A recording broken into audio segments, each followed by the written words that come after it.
Hello everyone, welcome back to जीटेक Poly. दोस्तों आ चुका हूं मैं आप सबके लिए सोम का एनालिसिस लेकर के, यानी कि जिन बच्चों का स्पेशल बैक पेपर है सोम का, मैं उनको बताने वाला हूं कि किस चैप्टर से कौन कौन से क्वेश्चन पूछे जाने वाले हैं। तो मैं इंपॉर्टेंट क्वेश्चंस की सीरीज लेके आया हूं, आपको बहुत ध्यान से सुनना है। एक ही वीडियो में सारे PDF आपको प्रोवाइड कर दूंगा, आप केवल उनको पढ़ के चले जाना, ईजिली आपका सोम का बैक क्लियर हो जाएगा। तो आपको पूरी वीडियो को बहुत ध्यान से सुनना है, बहुत ज़्यादा बड़ी वीडियो नहीं रहेगी। मैं सिर्फ आपको ये बताने वाला हूँ कि कौन से चैप्टर इंपॉर्टेंट्स हैं आपके और उनसे कौन कौन से क्वेश्चन पूछे जाते हैं, एंड में उनके आपको PDF प्रोवाइड कर दूंगा। तो बहुत ध्यान से सुनना दोस्तों। सबसे पहले सिलेबस देख लो, ये है सोम का सिलेबस, ठीक है। इसमें जो आपका चैप्टर 1 है उसके 2 पार्ट हैं, यानी कि first A and first B. तो फर्स्ट ए जो है दोस्तों वो है आपका पदार्थों के गुण, यानी प्रॉपर्टीज ऑफ मटेरियल। तो प्रॉपर्टीज ऑफ मटेरियल से केवल एक क्वेश्चन पूछा जाता है, ओनली एंड ओनली एक ही क्वेश्चन पूछा जाएगा। इसीलिए दोस्तों आपको इस वीडियो को बहुत ध्यान से सुनना है, क्योंकि मैं आपको बताने वाला हूं किस चैप्टर से कौन कौन से क्वेश्चन इंपॉर्टेंट बनते हैं। अगर मैं आपको बुक की बात करूं दोस्तों सोम की, तो मैं आपको दिखा देता हूं। बहुत बड़ी बुक है, देखो ये इतनी बड़ी बुक है ये, ठीक है। 436 पेज हैं। अगर आपको बैक पेपर क्लियर करना तो इसको पढ़ने से पहले आप पूरा पागल हो जाएंगे पक्का, अगर इसे पढ़ने बैठ गए तो। इसीलिए आपको इसको नहीं पढ़ना है पूरी बुक को, और ना ही केवल आपको सॉल्व पेपर लगा के जाना है, क्योंकि अगर आप ओनली सॉल्व पेपर पढ़ के जाएंगे तो आप जानते हैं सोम एक न्यूमेरिकल सब्जेक्ट है। इसमें डेरिवेशन भी आते हैं, थ्योरी भी आती है एंड न्यूमेरिकल भी आते हैं। तो इसमें question max to max repeat नहीं होते, इसीलिए केवल आप 4-5 साल के सॉल्व पेपर लगा के जाएंगे तब भी आप रिस्क ले रहे हैं बहुत बड़ा, ठीक है। इसीलिए मैं आपको यहाँ क्या बताने वाला हूँ, इंपॉर्टेंट टॉपिक बताने वाला हूँ कि किस चैप्टर से कौन कौन से टॉपिक इंपॉर्टेंट्स हैं। और आपके पास टाइम है, आई थिंक 5 तारीख को आपका पेपर है, तो आपके पास आज का पूरी रात है, अभी शाम में आई थिंक आपको शाम तक वीडियो मिल जाएगी है। तो आपको पूरी रात है अभी आज की, कल का पूरा दिन है, उसके बाद रात है, ठीक है। फिर आपको 5 को देना है, तो आई थिंक काफ़ी टाइम है, आप इजीली कवर कर लेंगे। मैं आपको जो कंटेंट दूंगा मुश्किल से 50 पेज का कंटेंट दूंगा, पूरे सोम का 50 से 60 पेज दूंगा, केवल उतना पढ़ के जाना है और आप बहुत अच्छे नंबर इसमें प्राप्त कर सकते हैं। मतलब जो मैं देने वाला हूँ पूरा 50 नंबर का पेपर उसमें से ही आएगा आपका, और आपको केवल लाने हैं 17 नंबर। तो आप अगर 35-40 नंबर तक का भी सही कराते हैं तो ईजिली 25-30 नंबर आपके आ जाएंगे, ठीक है। बट दोस्तों आपको पूरा पेपर अटेम्प्ट करना है बहुत अच्छे से, और इस बार कॉपियाँ आपकी काफ़ी नॉर्मल चेक होंगी, सभी इजीली पास हो जाएंगे, क्योंकि लॉकडाउन की वजह से कॉलेज में क्लासेस चली नहीं है, तो कॉपी बहुत ज़्यादा हार्ड चेक होने वाली नहीं है। बिल्कुल परेशान ना हो, अपने माइंड में पॉजिटिव थिंकिंग रखें, आप इजीली पास हो जाएंगे, ठीक है। बस मैं जो कंटेंट आपको प्रोवाइड कर रहा हूँ इसको बहुत अच्छे से पढ़ना है। चलिए मैं इस बात करता हूँ कौन से चैप्टर से क्या आएगा। तो मैंने बोला पहले चैप्टर से केवल एक अकेला क्वेश्चन पूछेगा, एक ही क्वेश्चन आएगा, और क्वेश्चन क्या है दोस्तों कि पदार्थों के यांत्रिक गुण लिखिए। आपसे मैकेनिकल प्रॉपर्टी पूछेगा किसी भी मटेरियल की। अब मैकेनिकल प्रॉपर्टी 10-12 होती हैं, और मैंने 10-12 प्रॉपर्टी का एक पेज का सिंगल अलग PDF बनाया है, प्रॉपर्टी ऑफ मटेरियल नाम से। डिस्क्रिप्शन में लिंक होगा, डिस्क्रिप्शन सबको देखना आता है ना, जहाँ वीडियो देख रहे हैं उसके नीचे इधर को कॉर्नर पे एक छोटा सा पॉइंट जैसा बना होगा, आप उस पर क्लिक करेंगे तो नीचे लिस्ट खुलेगी एक, वही होता है आपका डिस्क्रिप्शन। आप उस डिस्क्रिप्शन से देख लेना, PDF आपको वहाँ मिल जाएगा। समझ पा रहे हैं? चलिए अब टाइम ना वेस्ट करते हुए बात करते हैं आगे की। तो इससे जो 10-12 आपके गुण हैं उनको आपको अच्छे से पढ़ना है। गुण में भी आपसे देखिए या तो सारे गुण पूछ लेगा 5 नंबर में, इसके अलावा मैक्स टू मैक्स 2 गुण पूछे जाते हैं, ठीक है। 2 का मतलब है जो 10-12 दे रहा हूँ उनमें से कोई से 2 पूछेगा। ये कह सकता है आपसे इलास्टिसिटी एंड प्लास्टिसिटी में अंतर बताओ, यानी जो आपका प्रत्यास्थता और सुगठिता होता है उन दोनों में अंतर क्या है। या ऐसे पूछ सकता है डक्टिलिटी एंड मेलेबिलिटी में अंतर बताओ, ब्रिटिलनेस में स्ट्रेंथ में अंतर बताओ। ये सब गुण हैं इसके, आप एक बार पढ़ना बहुत आसानी से याद कर लेंगे। तो एक पेज का PDF है, आप फर्स्ट का A पार्ट कंप्लीट कर लेंगे। 5 नंबर का क्वेश्चन इससे आएगा, जरूर आएगा, और हर हाल में आएगा। थ्योरी है, पढ़ के जाना, पास होना है तो जरूर पढ़ के जाना है, ठीक है। एक पेज का PDF है, इतना कर लेंगे। इसके बाद दोस्तों दूसरा चैप्टर, ये फर्स्ट का B पार्ट है ना, ये बहुत ज़्यादा इंपॉर्टेंट है, काफ़ी लेंथी भी है। तो इससे आपका न्यूमेरिकल भी पूछा जाता है एंड थ्योरी भी, बट इसके ज़्यादा चांस रहेंगे दोस्तों न्यूमेरिकल के, इससे थ्योरी नहीं न्यूमेरिकल आएगा, ठीक है। बट मैं आपको बता दूँ इसमें टॉपिक कौन कौन से मैंने आपको दिए हैं। तो ये अगर मैं बुक में दिखाऊँ आपको तो लगभग 100 पेज का है अकेला चैप्टर, 100 नहीं तो 50 तो मान लो आप इजीली, ठीक है। लेकिन मैंने केवल 10 पेज का PDF प्रोवाइड किया है। इसमें आपसे पूछेगा क्या, देखिए यहाँ लिखा है साधारण प्रतिबल तथा विकृति, मतलब सिंपल स्ट्रेस एंड स्ट्रेन है ये। तो आपसे एक तो पूछेगा स्ट्रेस की परिभाषा, प्रतिबल की परिभाषा क्या है, विकृति की परिभाषा क्या है, ये पूछा नहीं जाएगा, बट इसमें टॉपिक है, समझने के लिए आप एक बार केवल रीड कर लेना, ठीक है। दूसरा इसमें क्या आता है दोस्तों, प्रतिबल के प्रकार और विकृति के प्रकार, ये इंपॉर्टेंट हो जाता है थ्योरी के रूप में कि जो स्ट्रेस है उसके टाइप कौन कौन से होते हैं एंड स्ट्रेन के टाइप कौन कौन से होते हैं। या आपको कोई स्पेशल टाइप का नाम दे देगा, उसके बारे में पूछ लेगा। जैसे कई बार पूछा गया कर्तन प्रतिबल और कर्तन विकृति क्या होती है, shear stress and shear strain क्या है, इसके बारे में पूछ सकता है थ्योरी के रूप में। तो आपको इसको बहुत ध्यान से पढ़ना है, ठीक है। थ्योरी पोर्शन में केवल इतना पूछेगा। इसके अलावा इसमें भार के प्रकार पूछता है, लोड के टाइप्स ऑफ लोड क्या होते हैं, तो आप इसे इजीली बता सकते हैं। इतना कर लेंगे दोस्तों। अब इसके बाद आपका आता है इसमें न्यूमेरिकल पोर्शन। तो न्यूमेरिकल आएगा हुक का नियम, हुक के नियम से न्यूमेरिकल आता है। तो हुक का नियम अच्छे से पढ़ना है आपको। इतना टाइम नहीं है मैं पूरा सॉल्व करा सकूं, इसीलिए अब क्योंकि मुझे पहले से पता नहीं था ऑनलाइन में बच्चों को इतनी रिक्वायरमेंट है, बट अब मुझे पता चल रहा है, काफ़ी बच्चों की हेल्प हो रही है। अब मैं क्लासेज को रेगुलर करूंगा, ठीक है। तो अपने जूनियर बच्चों को जरूर बता देना, ताकि आपके साथ जैसा हुआ है आप पढ़ नहीं पाए, किसी भी कारण से बैक लग गया, तो उन बच्चों का बैक ना लग पाए। इसलिए जीटेक पॉली से सभी जुड़ जाएं। आप बता देना सबको। मैं प्रॉपर क्लास आपके बैक पेपर को खत्म करने के बाद कंटिन्यू करने वाला हूं, ठीक है। फिलहाल आप अपने बारे में सुने। तो इससे क्या पढ़ेंगे आप, हुक का नियम पढ़ लेंगे और हुक के नियम पर आधारित न्यूमेरिकल क्वेश्चन है दोस्तों, जरूर पढ़ के जाना, ठीक है। तो इसमें दो ही टाइप के न्यूमेरिकल है, एक तो हुक के नियम पर न्यूमेरिकल है और दूसरा है दोस्तों कुछ काट दे रखे होंगे, कुछ छड़ देगा आपको। और छड़ किस तरह की, ऐसी छड़ देगा, देखो आपको यहाँ पर एक बड़ी सी छड़ लगा देगा, यहाँ एक छोटी सी छड़ लगा देगा, इसके यहाँ पर और छोटी लगा दी। तो इस पर इधर कोई बल लग रहा होगा, इधर से फिक्स कर सकता है या इधर भी बल लगा सकता है। तो इसमें आपसे ये पूछेगा इसकी लंबाई में कितनी वृद्धि हुई, इलोंगेशन पूछेगा। ये क्वेश्चन मोस्ट इंपोर्टेंट हो जाता है 5 नंबर का, मोस्ट इंपोर्टेंट है। इस तरह का क्वेश्चन जरूर करके जाएंगे आप न्यूमेरिकल। पीडीएफ में मैंने दे रखे हैं 2 क्वेश्चन, दोनों को पढ़ जाना, उन्हीं के बेस पे क्वेश्चन आएगा आपका, जरूर पढ़ के जाना, समझ में आ जाएगा, ठीक है। तो ये चैप्टर भी आपका कंप्लीट हुआ, 5 नंबर का इससे भी आ जाएगा। कभी कभी 10 का आता है दोस्तों इससे क्वेश्चन, कभी कभी 5 का, मतलब कभी 2 क्वेश्चन बनते हैं, कभी 1 क्वेश्चन बनते हैं। न्यूमेरिकल पूछेगा, मैंने बता दिया, एक तो हुक के नियम पे आधारित, दूसरा इसके इलोंगेशन पर आधारित कि लंबाई में वृद्धि कैसे होगी, इसकी कितनी होगी, समझ पा रहे हैं। अब आते हैं तीसरे चैप्टर, इस पर आपका जो सेकंड चैप्टर है, फर्स्ट के 2 पार्ट थे, सेकंड चैप्टर में क्या पूछेगा दोस्तों आपसे। चैप्टर का नाम है कर्तन बल एवं नमन आघूर्ण, shear force and bending movement. तो मैंने इसका केवल 4-5 पेज का पीडीएफ दिया है आपको। इसमें 2 ही तरह के क्वेश्चन बनते हैं। एक क्वेश्चन तो ये बनेगा दोस्तों आपका इसमें कि जो आपका लोड होता है, बल होता है एक, जिसे भार कहते हैं, इसके अलावा शियर फोर्स होता है एफ, एंड इसके अलावा दोस्तों बेंडिंग मूवमेंट होता है एम। यानी कि बल, कर्तन बल और नमन आघूर्ण, इन तीनों में संबंध क्या है, डेरिवेशन है 5 नंबर का, मोस्ट इंपोर्टेंट है, पढ़ के जाना। एक क्वेश्चन तो ये आएगा।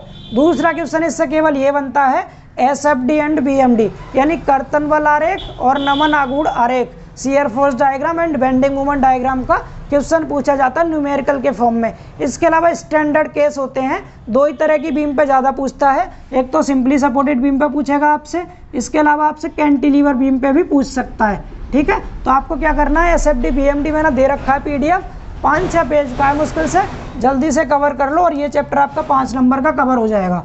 5 नंबर इससे पूछेगा, 5, 5, 10, 5, 15, ठीक है। इस तरह से कभी कभी 2 क्वेश्चन भी आते हैं, कभी कभी 1 आता है अकेला।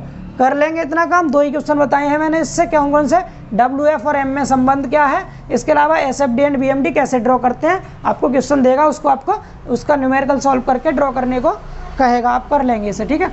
इसके बाद तीसरे चैप्टर की बात करें। तीसरा चैप्टर है दोस्तों आपका नमन प्रतिबल, यानी बेंडिंग स्ट्रेसेस। अब बेंडिंग स्ट्रेस से भी 3 तरह के क्वेश्चन आएंगे, केवल 3 तरह के। मैं आपको पढ़ने के लिए बहुत इजी कर दे रहा हूँ, जो बता रहा हूँ उतना पढ़ लेना, गारंटी दे रहा हूँ, उससे बाहर नहीं पूछा जाएगा। पूरे के पूरे चैप्टर को मैंने सिंपल वे में कन्वर्ट कर दिया है, ठीक है। तो क्या होगा, नमन प्रतिबल यानी बेंडिंग स्ट्रेस में आपसे क्या पूछा जाएगा दोस्तों। सबसे पहली चीज़ तो थ्योरी पूछेगा इससे। थ्योरी में क्या पूछेगा, प्योर बेंडिंग क्या होता है, प्योर बेंडिंग, शुद्ध नमन किसे कहते हैं, थ्योरी का क्वेश्चन है। इसके अलावा आपसे क्या पूछेगा, बेंडिंग पर आधारित कुछ इंपॉर्टेंट पद हैं, कुछ टर्म दे रखे हैं, उनकी परिभाषा पूछेगा। जैसे न्यूट्रल एक्सिस यानी बल शून्य रेखा कहते हैं, या फिर उदासीन अक्ष भी कहते हैं उसको, उसकी परिभाषा क्या होगी। दूसरा इसमें पूछेगा आपसे क्या, बेंडिंग में न्यूट्रल एक्स हो गई। इसके अलावा इसमें आपका आगे आएगा बेंडिंग स्ट्रेस कौन कौन से होते हैं, प्रतिरोध आघूर्ण क्या होता है। तो 4-5 टॉपिक है मेनली। इसकी वक्रता त्रिज्या क्या होती है। तो 4-5 छोटी परिभाषाएं 2-2 लाइन की, उन्हें पढ़ लेना पीडीएफ से, ठीक है। इसका पीडीएफ अलग है, मैंने पूरे 9 पीडीएफ आपको प्रोवाइड कर रहा हूँ, हर एक चैप्टर का अलग अलग पीडीएफ है, अच्छे से पढ़ के जाना है, ठीक है। तो थ्योरी पोर्शन समझ गए। अब डेरिवेशन आता है, दूसरे टाइप का क्वेश्चन। डेरिवेशन में क्या पूछेगा आपसे, मोस्ट इंपोर्टेंट कर लेना, bending movement equation, bending movement equation जरूर पढ़ के जाएंगे। बेंडिंग मूवमेंट इक्वेशन का डेरिवेशन 5 नंबर का है, जरूर पूछा जाएगा। या तो थ्योरी पूछेगा या डेरिवेशन पूछेगा। बेंडिंग मूवमेंट इक्वेशन की मोस्ट इंपॉर्टेंट है। इसके अलावा आपसे इस पर न्यूमेरिकल पूछ सकता है बेंडिंग मूवमेंट इक्वेशन पर आधारित। 3 तरह के क्वेश्चन है, 5-6 पेज का PDF है, खोल के देखना, इजीली पढ़ लेना उसको, डिस्क्रिप्शन में लिंक है, डाउनलोड कर लेना। समझ पा रहे हैं? 3 टाइप के क्वेश्चन इससे बनते थे। ये भी लगभग 5 से 10 नंबर में ही आता है। एक क्वेश्चन आएगा तो 5 नंबर का, 2 आएंगे तो 10 नंबर के। ठीक है, बात करते हैं अगले चैप्टर की। चौथा चैप्टर है धरनों में कर्तन प्रतिबल यानी शियर स्ट्रेस इन बीम। इससे केवल न्यूमेरिकल आएगा, इसमें कोई थ्योरी नहीं है, इसमें कोई भी थ्योरी नहीं है। ये पहले तो पूछा ही नहीं जाएगा इस चैप्टर से क्वेश्चन, बहुत ज़्यादा इंपॉर्टेंट नहीं है, नॉर्मल सा चैप्टर है। ठीक है, पूछा नहीं जाएगा, और पूछेगा भी तो केवल एक न्यूमेरिकल पूछेगा। तो मैंने 4 न्यूमेरिकल दिए हैं इसके PDF में, चारों को प्रैक्टिस करके चले जाना, कोई सा एक उनमें से मिल जाएगा या उनके जैसा क्वेश्चन आपके एग्जाम में देखने को मिलेगा। समझ पा रहे हैं दोस्तों? तो ये आपका कंप्लीट हुआ। इसके बाद 5वां आपको क्या करना है, काट देना। ये सिलेबस में नहीं है, पूरा 5वां चैप्टर काट देना, इसलिए बोला पूरा वीडियो ध्यान से देखो। 5वां पढ़ना ही नहीं है, ये आपके सिलेबस में ही नहीं है, इसको हटा दो। ठीक है, संयुक्त सीधे नमन प्रतिबल मतलब कंबाइंड डायरेक्ट बेंडिंग स्ट्रेस आपके सिलेबस में नहीं है, इससे कुछ नहीं आएगा। देखो कितना काम आसान हो गया आपका। 1 पेज इसका पढ़ना है, 10 पेज इसके थे, 11 पेज हुए, 5-6 पेज इसके हैं, 5-6 पेज इसके, लगभग 20 पेज में 3 चैप्टर कवर हो गए और 15 से 20 नंबर कवर हो गए आपके। चौथा मैंने बता दिया, इसको पढ़ना चाहो पढ़ लेना, बहुत ज़्यादा इंपॉर्टेंट नहीं, इसे भी छोड़ सकते हैं। शुरू के ये 3-4 चैप्टर इंपॉर्टेंट थे, इन्हें पढ़ना। इसके बाद सीधे आ जाओ इन चैप्टर पे। ठीक है, इस पर 6ठे चैप्टर पे। तो 6ठे चैप्टर आपका ढलान एंड विक्षेप। इसका एक क्वेश्चन आएगा और जरूर आएगा, कंपलसरी आएगा, एक क्वेश्चन आएगा, 100% आएगा। मैं बता दूं कौन सा क्वेश्चन आएगा। इसमें भी 3 तरह के क्वेश्चन बनेंगे। एक तो थ्योरी का जरूर बनेगा। थ्योरी में क्या पूछेगा आपसे, ढलान और विक्षेप की परिभाषा क्या होती है बता दो, तो ये पूछेगा डेफिनेशन पहली चीज। इसके अलावा दूसरा क्या पूछा जाएगा दोस्तों आपसे, स्लोप और डिफ्लेक्शन का। तो स्लोप और डिफ्लेक्शन किसी भी बीम का कैसे ज्ञात करते हैं, उसका डेरिवेशन पूछेगा। 2 मेथड है, एक मूवमेंट एरिया मेथड होता है, दूसरा डबल इंटीग्रेशन मेथड होता है। ठीक है, तो आपको मेथड का नाम नहीं देता, किसी से भी कर सकते हैं आप, या तो आप मूवमेंट एरिया मेथड से कर देना या डबल इंटीग्रल मेथड से। तो मूवमेंट एरिया मेथड छोटा पड़ता है, मैंने आपको दे रखा है, आप उससे कर लेंगे। इसमें 2 तरह की बीम आएंगी, कौन कौन सी, simply supported beam and cantilever beam, but इसके केस अलग अलग होंगे दोस्तों। एक में तो कहेगा मध्य में पॉइंट लोड लग रहा है सिंपली सपोर्टेड बीम पर, तो बताओ इसमें स्लोप और डिफ्लेक्शन कितना होगा, W लोड होगा और L लंबाई होगी, इस तरह का डेरिवेशन है। इसके अलावा कह देगा आपसे कि पूरी लंबाई पे UDL लगा हुआ है, उस केस में बताओ। तो 2 तो केस आपके सिंपली सपोर्टेड बीम के हैं एंड 4 केस इसके हैं। इसके क्या हैं, एक मुक्त सिरे पर पॉइंट लोड लग रहा है तो बताओ, आगे कह देगा मुक्त सिरे से कुछ दूरी पर लग रहा है तब बताना है स्लोप डिफ्लेक्शन, तीसरा टोटल लंबाई पर UDL लगा है तब बताओ, चौथा आधी लंबाई पर UDL लगा है तब बताना होगा। तो इस तरह से 4 केस इससे बनते हैं, 2 केस उससे, टोटल 6 केस बन जाएंगे। और 6 केस में से आपका कोई सा एक 5 नंबर में पूछेगा डेरिवेशन की फॉर्म में। 6 डेरिवेशन है, बहुत अच्छे से तैयार करना, 5-5, 6-6 लाइन के हैं, मुश्किल से रट के भी चले जाएंगे तब भी आपके 5 नंबर कंप्लीट हो जाएंगे इससे। ठीक है, अगर ये डेरिवेशन आपने कर लिए तो न्यूमेरिकल भी आप आसानी से कर ही लेंगे। तो या तो डेरिवेशन पूछेगा या इसका एक न्यूमेरिकल पूछेगा, थ्योरी इससे नहीं पूछेगा, बिल्कुल परेशान ना हो, इससे थ्योरी नहीं आएगी, डेरिवेशन आएगा। इसके अलावा न्यूमेरिकल पूछ सकता है। डिस्क्रिप्शन में लिंक दे रखा है, PDF डाउनलोड कर लेना। बार बार बोल रहा हूँ, जितना बता रहा हूँ उतना पढ़ के चले जाओ। पेपर नहीं आए तो मुझे आके कमेंट करना आप कि आपने जो बताया वो नहीं आया। पूरी रात एनालिसिस करने के बाद ही आपके सामने मैं आता हूँ। ठीक है, इसके बाद बात करते हैं 7वें चैप्टर की। 6ठा समझ आ गया ना। 7वां चैप्टर कॉलम एंड स्ट्रट का है। तो कॉलम एंड स्ट्रट से एक तो थ्योरी बनती है आपकी। थ्योरी में क्या बनता है दोस्तों, इसमें थ्योरी में दोनों की डेफिनेशन, कॉलम एंड स्ट्रट की परिभाषा क्या होती है। इसके अलावा इससे संबंधित कुछ महत्वपूर्ण पद होते हैं, जैसे आपसे पूछेगा समतुल्य लंबाई, इक्विवेलेंट लेंथ क्या होती है, उसकी परिभाषा। आपसे पूछ सकता है परिभ्रमण त्रिज्या की परिभाषा, रेडियस ऑफ जायरेशन कहते हैं इंग्लिश में इसको। इसके अलावा आपसे पूछ सकता है इसमें कॉलम का क्लासिफिकेशन, प्रकार कितने हैं। ये तो थ्योरी के थे, 1 मिनट में पढ़ के ख़त्म कर सकते हैं, मतलब 20-25 मिनट पढ़ेंगे, थ्योरी कवर हो जाएगी। लेकिन इससे मोस्ट इंपोर्टेंट बनता है न्यूमेरिकल, और न्यूमेरिकल बनेगा आपका 2 फॉर्मूले हैं, दोनों फॉर्मूलों को रट लेना, किसी का डेरिवेशन नहीं है, केवल 2 फॉर्मूले हैं। एक है रैंकाइन का फॉर्मूला, दूसरा है आपका ऑयलर का फॉर्मूला। तो ऑयलर पे बेस्ड क्वेश्चन आ सकता है या फिर रैंकाइन पे बेस्ड क्वेश्चन आ सकता है। अच्छे से पढ़ के जाएंगे, कॉलम एंड स्ट्रट आपका कवर हो जाएगा। केवल न्यूमेरिकल पढ़ लेना, थ्योरी तो बेसिक्स ही है, थ्योरी भी पढ़ लेना आप, लेकिन न्यूमेरिकल पूछेगा इसका 5 नंबर का। केवल न्यूमेरिकल आएगा, पढ़ के जाना अच्छे से। फॉर्मूला याद है, डायरेक्ट फार्मूला बेस्ड क्वेश्चन है। आपको मैंने क्वेश्चन दे रखे हैं डिस्क्रिप्शन के PDF में, वहाँ से केवल उन क्वेश्चन की प्रैक्टिस कर लेना, आपका काम हो जाएगा अच्छे से, ठीक है। 8वां चैप्टर, इसका क्वेश्चन पूछ भी सकता है एंड नहीं भी पूछ सकता। जड़त्व आघूर्ण आपका मैकेनिक्स के सिलेबस में था, इस बार नया ऐड हुआ है ये सोम में, इसीलिए आप, अच्छा ये सोम जो है ना, इसका नाम वैसे आपकी बुक में मैकेनिक्स ऑफ स्ट्रक्चर होगा या फिर स्ट्रक्चरल मैकेनिक्स होगा, तो आपको परेशान नहीं होना, सोम का मतलब वही है जो आप समझ रहे हैं, ठीक है। तो जड़त्व आघूर्ण क्या हो जाएगा, मूवमेंट ऑफ इनर्शिया। इसकी परिभाषा, दो इसकी प्रमेय है, एक समांतर अक्ष की प्रमेय, दूसरी लंब अक्ष की प्रमेय, मतलब parallel axis theorem and perpendicular axis theorem, दो प्रमेय है, दोनों को पढ़ के जाना, कोई सा एक पूछ सकता है। इसके अलावा आपको 4 सेक्शन देगा, कितने, 4 सेक्शन देगा, और उन चारों में से कोई सा एक सेक्शन पे आपसे क्वेश्चन पूछ लेगा मोमेंट ऑफ इनर्शिया निकालने के लिए। सेक्शन क्या क्या होंगे इसमें, आपका I सेक्शन हो सकता है, T सेक्शन हो सकता है, L सेक्शन हो सकता है, Z सेक्शन हो सकता है। मोस्ट इंपोर्टेंट बात करूँ तो T है आपका और I है, इनमें से किसी पे भी क्या पूछ लेगा आपसे, न्यूमेरिकल पूछेगा, जड़त्व आघूर्ण निकालने को आएगा, ठीक है। PDF में पढ़ना, आपको इजीली समझ में आ जाएगा। समझ आ गया। ये लास्ट चैप्टर है आपका दोस्तों, लास्ट चैप्टर को बता दूं मैं आपको, थ्योरी पूछ सकता है या फिर न्यूमेरिकल। थ्योरी बहुत ज़्यादा सिंपल है, केवल 5 टॉपिक है थ्योरी के। इसमें क्या पूछेगा, एक तो कैंचियों का क्लासिफिकेशन पूछेगा आपसे, प्रकार 2 टाइप की होती है, पूर्ण कैंची, अपूर्ण कैंची। अपूर्ण कैंची के भी 2 टाइप होते हैं, एक होती है अभाव कैंची, दूसरी होती है अतिरिक्त कैंची, ठीक है। परफेक्ट, इम्परफेक्ट, और परफेक्ट इम्परफेक्ट के भी 2 टाइप हैं। इस तरह से क्लासिफिकेशन देख के जाना है आपको। इसके अलावा इससे न्यूमेरिकल पूछ लेता है। अच्छा, थ्योरी का और भी पोर्शन है इसमें, रज्जु बहुभुज क्या होता है, ध्रुवीय आरेख क्या होता है, और एक आध और टॉपिक है, आप थ्योरी का मैंने PDF में इंक्लूड कर दिया है, वहाँ से पढ़ लेना। और इसका न्यूमेरिकल पूछ सकता है।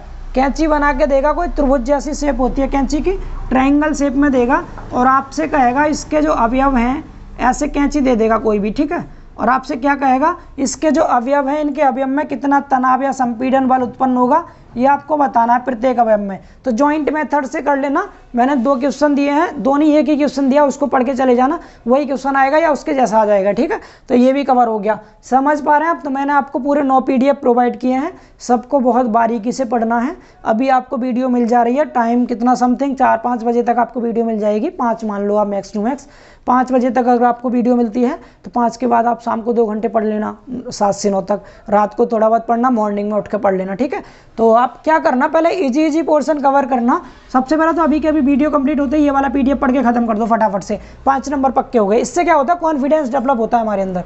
दूसरा क्या होगा, साधारण प्रतिबल और विकृति का जो थ्योरी पोर्शन है उसे पढ़ लो, और हुक का नियम पढ़ के उसके कुछ क्वेश्चन लगा के देख लो। ये 2 चैप्टर आपको सोने से पहले पढ़ लेने हैं अभी के अभी। इन्हें पढ़ने के बाद क्या करना है, सोना है थोड़ा 4-5 घंटे, फिर सुबह उठ करके आपको क्या करना है, ये दोनों चैप्टर बहुत जल्दी कवर कर लेना, ये दोनों चैप्टर मॉर्निंग में ही। फिर दोपहर के बाद क्या करना, 5 माह तो है ही नहीं, अकेला दोपहर को ये चैप्टर कवर कर लेना, और इवनिंग तक ये 3-4 चैप्टर कवर हो जाएंगे, ठीक है। इस तरह आप रात को फिर रिवाइज करके सुबह पेपर देने चले जाना, जितने बजे भी हो, सुबह 9 या 12 बजे या 3 बजे, जब भी है आपका, और आपको काफ़ी हेल्प मिलेगी। आई प्रॉमिस, अगर आप अच्छे से पढ़ते हैं मेरे वाले PDF से तो बहुत हेल्प मिलेगी आपको, बहुत ज़्यादा। क्योंकि मैं देख रहा हूँ सरन में कभी रिपीट क्वेश्चन हुए ही नहीं इसके, मैंने इसलिए सरन को उठाया ही नहीं है, ना कोई क्वेश्चन बैंक लिया, ना अनसॉल्व लिया। मैंने केवल टॉपिक पर PDF बनाए हैं, टॉपिक पढ़ के जाना, बहुत अच्छे नंबर आने वाले हैं आपके। समझ पा रहे हैं दोस्तों। तो बस अभी के लिए केवल इतना ही काफ़ी है। अभी हम इतना ही इस वीडियो में रखते हैं, इसके बाद बहुत जल्द मिलेंगे हम नेक्स्ट वीडियो में।